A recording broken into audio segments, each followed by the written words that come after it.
সামাজিক অবক্ষয়ের 1 নম্বর প্যারামিটার হচ্ছে নারীর প্রতি সহিংসতা। আমরা কি নারীকে মর্যাদা, সম্মান, অধিকার আদায় করতে পেরেছি? পারিনি। অথচ আমাদের স্বপ্ন ছিল জুলাই স্বাধীনতা অর্জনের পর আমরা চেয়েছিলাম নারীর জন্য একটা নিরাপত্তা, নিরাপদ আবাসন, নিরাপদ পরিবেশ। অথচ এই অল্প সময়ের মধ্যে আমরা একটার পর একটা নারীর প্রতি সহিংসতা দেখছি। এটা কিসের ইঙ্গিত করে? এটা ইঙ্গিত করে আমরা সামাজিক অবক্ষয়ের একেবারে তলানিতে পড়ে গিয়েছি।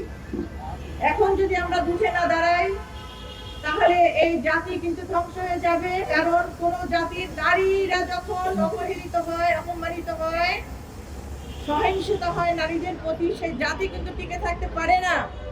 ইতিহাস সাক্ষী। আপনারা জানেন এই অবস্থাকে জাহিলিয়াত বলা হয়েছে। আর আরবের জাহিলিয়াতে নারীদেরকে জীবন্ত কবর দেওয়া হতো, কন্যা সন্তানদেরকে। আমরা সেই অবস্থায় হারিয়ে গিয়েছি। শুধু জীবন্ত কবর মেরে ফেলা হচ্ছে না, তার উপর সহিংসতা করা হচ্ছে। যে ঘটনাগুলো আমাদের বোন বলেছেন, প্রিয় ভাই ও বোনেরা, এটার কারণটা কি? কারণ আমাদের জানতে হবে। কোনো অসুখের সঠিক চিকিৎসা করার আগে তার কারণগুলো সঠিকভাবে যাচাই করে তার প্রতিকার করা সত্যিকারের বুদ্ধিমানের কাজ। 1 নম্বর কারণ বলবো বিকৃত মানসিকতা। আজকে আমাদের পুরুষদের মধ্যে কেন এই বিকৃত মানসিকতা সৃষ্টি হলো? এটা আমাদের প্রশ্ন সবার কাছে। এই বিকৃত মানসিকতা থেকে আমাদেরকে পরিত্রাণ পেতে হবে।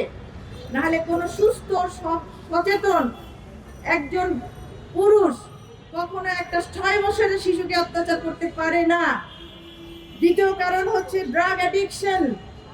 আজকে প্রত্যেকটা গ্রামে গ্রামে, মহল্লায়, পাড়ায় অবৈধভাবে নেশার জিনিস ছড়িয়ে দেওয়া হচ্ছে আমাদের যুব সমাজকে, আমাদের পুরুষদের, মহিলাদেরকে ধ্বংস করার জন্য। সুতরাং এই অবস্থা থেকে আমাদেরকে পরিত্রাণ পেতে হবে। কুশিক্ষা। আমরা কি শিক্ষা পাচ্ছি? কোনো মোরাল এডুকেশন আমাদের সমাজে আছে কিনা? আপনাদের কাছে প্রশ্ন।